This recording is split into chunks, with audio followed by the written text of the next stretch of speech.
जब हम पानी नहीं दे रहे हैं, 80% पानी पाकिस्तान का हम रोक रहे हैं, ये कहकर के पानी और खून नहीं बहेगा, आप क्रिकेट मैच खेलेंगे। मैडम, मेरा जमीर तो गवारा नहीं करता कि मैं उस मैच को देखूंगा। क्या इस हुकूमत में इतनी हिम्मत है कि उन 25 मरने वालों को फोन करके कहे कि देखो हमने ऑपरेशन सिंदूर में बदला ले लिया, अब तुम पाकिस्तान का मैच देखो। बड़ी अफसोस की बात है मैडम, उन 26 लोगों को जिनका नाम पूछकर और मुसलमान नहीं होने के नाते पर उनको गोली मारकर कत्ल कर दिया गया, मैं ताज़ियत पेश करना चाहूँगा मौलाना इकबाल को, जो पूंछ के मदरसुल ज़ियाउल उलूम के मुदर्रिस थे। उस 5 साला लड़की मरियम को, जिसको पाकिस्तान की शेलिंग में उसका पेट फट गया, मैं ताज़ियत पेश करना चाहूँगा मैडम ज़ैन अली और उर्वा फातिमा, हिंदू जुड़वा भाई बहनों को, जिनकी उम्र 14 साल थी। लांस नायक दिनेश कुमार को, BSF के सब इंस्पेक्टर मोहम्मद इम्तियाज़ को। मैं शुक्रिया अदा करना चाहूँगा कश्मीर की आवाम का कि उन्होंने पहलगाम के वाक़े के बाद मस्जिदों से ऐलान किया मज़म्मत का, बग़ैर किसी के बोलने पर रोड पर निकलकर उन्होंने पाकिस्तान से आए हुए दहशतगर्दों की मज़म्मत की। मैं मुबारकबाद देता हूँ हमारी मुसल्लह अफ़वाज को कि उन्होंने एक अजीम कुर्बानी पेश की और बहादुरी के साथ ऑपरेशन सिंदूर में भारत को कामयाबी दिलाई। मैं मुसल्लह अफ़वाज ने पहले 9 दहशतगर्द ठिकानों पर उनको निशाना बनाया और सबसे मेरी नज़र में जो दहशतगर्दी के दिल पर हमला हुआ वो भावलपुर का था और 6 एयरफील्ड, 3 हैंगर और 2 रनवेज को हमने तबाह किया।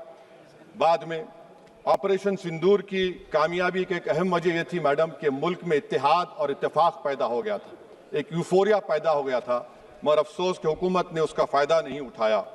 मैं आज भी कह रहा हूं, जिम्मेदारी के साथ कह रहा हूं कि पाकिस्तानी फौज, पाकिस्तान की ISI, पाकिस्तान का डीप स्टेट, उनका हयाती मकसद ये है कि हमेशा भारत को कमज़ोर किया जाए। और अगर हमको इन ताकतों को कमज़ोर करना है तो देश में इत्तेहाद और इत्तेफाक को बरकरार रखना पड़ेगा। अगर हम बुलडोज़र के ज़रिए या फिर लिसानी जबर के ज़रिए या मजहबी फ़िरका परस्ती के ज़रिए अक़लियतों को निशाना बनाएंगे तो हम खुदा ना खास्ता उन पड़ोसी मुल्क के दहशतगर्द तंजीमों को कहीं कामयाब ना हो जाए। मैडम, मैं आपके सामने ये भी कहना चाहूँगा कि इत्तेहाद और इत्तेफाक इस मुल्क में जब मजबूत होगा तो हमको बैनुल अक़वामी सतह पर दिखाने की ज़रूरत नहीं पड़ेगी। मैं आपकी तरफ से हुकूमत से चंद सवालात करना चाहूँगा कि वज़ीर आज़म ने कहा कि खून और पानी एक साथ नहीं बह सकते, आतंकवाद और बातचीत एक साथ नहीं हो सकती। तो मेरा सवाल आपके ज़रिए से वज़ीर आज़म और हुकूमत से ये है, फिर जिन इंसानों को बैसारा की वादी में मारा गया था, क्या आपका ज़मीर इस बात की इजाज़त देता है कि आप ट्रेड बंद कर दिए, पाकिस्तान का एयरक्राफ्ट हमारे एयर स्पेस में नहीं आ सकता, उनकी कश्ती हमारे पानी में नहीं आ सकती, ट्रेड ख़त्म हो चुका है डायरेक्ट इनडायरेक्टेड, आपका ज़मीर जिंदा क्यों नहीं है? किस सूरत से आप पाकिस्तान से क्रिकेट मैच खेलेंगे? जब हम पानी नहीं दे रहे हैं, 80% पानी पाकिस्तान का हम रोक रहे हैं, ये कहकर के पानी और खून नहीं बहेगा, आप क्रिकेट मैच खेलेंगे। मैडम, मेरा जमीर तो गवारा नहीं करता कि मैं उस मैच को देखूंगा। क्या इस हुकूमत में इतनी हिम्मत है कि उन 25 मरने वालों को फोन करके कहे कि देखो हमने ऑपरेशन सिंदूर में बदला ले लिया, अब तुम पाकिस्तान का मैच देखो? बड़ी अफसोस की बात है मैडम, अकाउंटेबिलिटी किस पर है? पहलगाम किसने किया? 7.5 लाख हमारी फौज और सेंट्रल पैरामिलिट्री फोर्स है, ये कहां से 4 चूहे घुसकर हमारे भारत के नागरिक को मारे? अकाउंटेबिलिटी किस पर फिक्स होगी? LG पर फिक्स होगी तो LG को बरतरफ करिए, IB पर आती है तो एक्शन लीजिए, पुलिस पर आती है तो एक्शन लीजिए, मगर आप ये समझ रहे हैं कि ऑपरेशन कर दिया और हम खामोश लोग भूल जाएंगे। अकाउंटेबिलिटी फिक्स करना पड़ेगा। मैडम, डिटरेंस आपकी क्या है? आपने सर्जिकल स्ट्राइक किया, आपने बालाकोट किया, फिर ये पहलगाम हुआ, तो आपकी डिटरेंस की पॉलिसी नाकाम साबित हुई, कश्मीर की पॉलिसी नाकाम साबित हुई, 370 हटा दिया आपने एक रियासत को UT बना दिया और उसके बावजूद भी दहशतगर्द वहां पर पहुंच गए। तो और अफसोस मुझे इस बात का होता है मैडम कि पाकिस्तान को हम जानते हैं, पाकिस्तान और इजराइल इस पूरी दुनिया में एक फेल्ड स्टेट है और पाकिस्तान के आर्मी चीफ को, जिससे हमारे स्ट्रेटेजिक रिलेशनशिप, इसको अपना दोस्त कहते हैं, उस देश का प्रेसिडेंट उस शख्स को बुलाकर खाना खिलाता है अपने साथ जिसके भाषण से हमारे लोग मारे गए थे। तो क्या आपकी खारजा पॉलिसी कामयाब हुई? आप देख लीजिए। अच्छा, हमारे देश में एक ऐसी तंजीम है जिसका वजूद नफरत की बुनियाद पर और मजहबी अज़वियत को फैलाने के लिए बनाया गया। उनको तकलीफ है सेकुलरिज्म से, सोशलिज्म से, मगर हमारे संविधान के प्रियम्बल में लफ्ज सॉवरेन है। सॉवरेन का मतलब यह है कि हम खुद मुख्तार हैं, हम हाकिम आला हैं, हम अपने मुल्क के मुकद्दर का फैसला करेंगे। एक गोरा व्हाइट हाउस में बैठकर भारत की सीज फायर का ऐलान करेगा? यह आपका नेशनलिज्म है? अफसोस होता है मुझे सर। मैडम मैं आपसे पूछना चाह रहा हूं कि अगर एक चचा सैम ऐलान कर रहे हैं तो हमारी फौज पर क्या असर पड़ा होगा?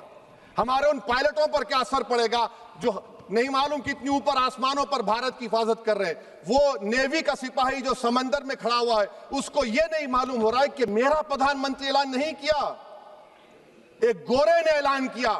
बड़ा ये आपके कैसा होगा ये?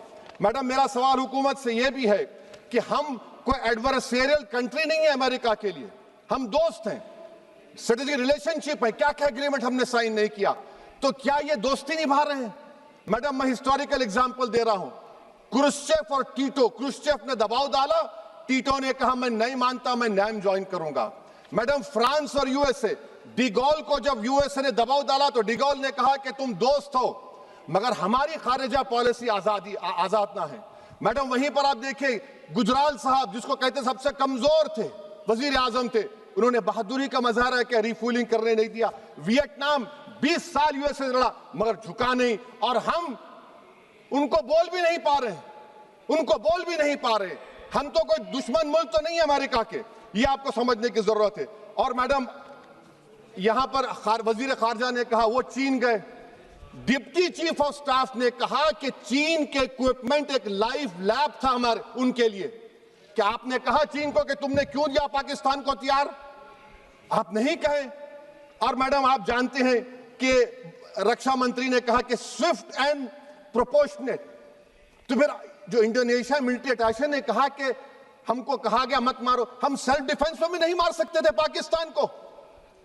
और अगर आप ट्रंप के बयान को गलत कह रहे हैं कि 5 एयरक्राफ्ट नहीं गिरे, मैं यकीन करता हूं आपकी बात का, आप हमारे पायलट्स को कमेंट करिए ना, हमारे पायलट्स को कमेंट करिए कि हम अपने पायलट्स की तारीफ करते हैं, आप वो भी नहीं करना चाहते। मैं हुकूमत से जानना चाहता हूं मैडम कि क्या फ्रांस ने हमको सोर्स कोड नहीं दिया जिसकी वजह से हमारे एयरक्राफ्ट को क्या नुकसान हुआ? अब मुस्तकबिल में आप हथियार खरीदेंगे तो क्या आप सोर्स कोड हासिल करेंगे? और मैडम मैं आपको बताना चाह रहा हूं, मेरे सवाल का जवाब हुकूमत दे, हमारे पास सैंक्शन जो स्क्वाड्रन है 42 है, 60 साल के बाद सिर्फ 29 काम कर रहे हैं। पाकिस्तान के पास 25 हैं, चीन के पास 50 से ज्यादा हैं। 11 साल से आप सरकार में हैं, सबमरीन नहीं है, थर्ड एयरक्राफ्ट कैरियर कहां पर है आप बताइए। और मैडम FATF में लाना पड़ेगा आपको। अगर आप विश्व गुरु हैं तो हम आपको चैलेंज कर रहे हैं, आप G7 के कंट्रीज को, GCC को और चचा सैम को राजी कराइए कि पाकिस्तान को, मैडम खत्म कर रहा हूं, FATF में दोबारा लाया जाए। मैडम ऑल पार्टी मीटिंग हुई, देखिए कितना कॉन्ट्रडिक्शन है केंद्र सरकार में और स्टेट सरकार में। ऑल पार्टी मीटिंग में मैं था, केंद्र सरकार ने कहा कि नहीं, बैसारन मिडोस पर तो कोई जा ही नहीं सकता, जून से पहले इजाजत लेना पड़ेगा। बाद में हमको मालूम हुआ कि साल भर खुला रहता मिडोस सिवाय बारिश और स्नो के। ये कॉन्ट्रडिक्शन है केंद्र सरकार में। वहां पे मैं हुकूमत से मुतालबा करता हूं मैडम आपके जरिए से कि कौमी सिक्योरिटी को, नेशनल सिक्योरिटी को, खारिजा पॉलिसी को, फॉरेन पॉलिसी को राजनीति का मुद्दा मत बनाइए, राजनीति का मुद्दा मत बनाइए। ये हमारे मुल्क में मुफाद होगा, हमारे मुल्क के इत्तेहाद और एकजुटती को आप एक वोट का जरिया मत बनाइए। और मैं एक आखिरी बात पूछ रहा हूं मैडम, क्या चीन ने हमसे कहा था कि सीज फायर कर लो? और कैसे पाकिस्तान ने हमारे पायलट्स की बातों को सुना कि हमारा कम्युनिकेशन एनक्रिप्ट नहीं है?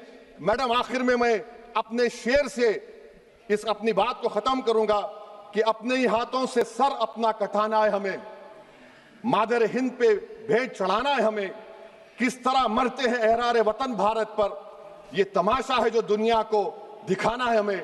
ये मैं भारत की उस बहादुर फौज के नाम पे करता हूं, मुसल्ह फौज के नाम पे करता हूं। ये शेर कहने वाला कोई बीजेपी का नहीं था, ये शेर कहने वाले का नाम शेर था, शहीद अशफाकुल्लाह।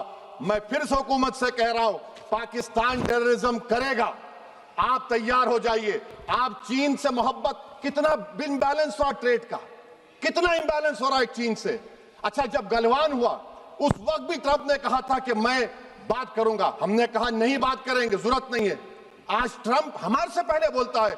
इज्जत नफ्स भी कोई चीज होती है, इख्तिदार में कोई यहां रहेगा कोई वहां रहेगा, मगर इख्तिदार में इकबाल होना चाहिए। बदबख्ती की बात यह है कि आपने इकबाल को खो दिया। बहुत बहुत शुक्रिया। एबीपी माझा, उघडा डोळे बघा नीट।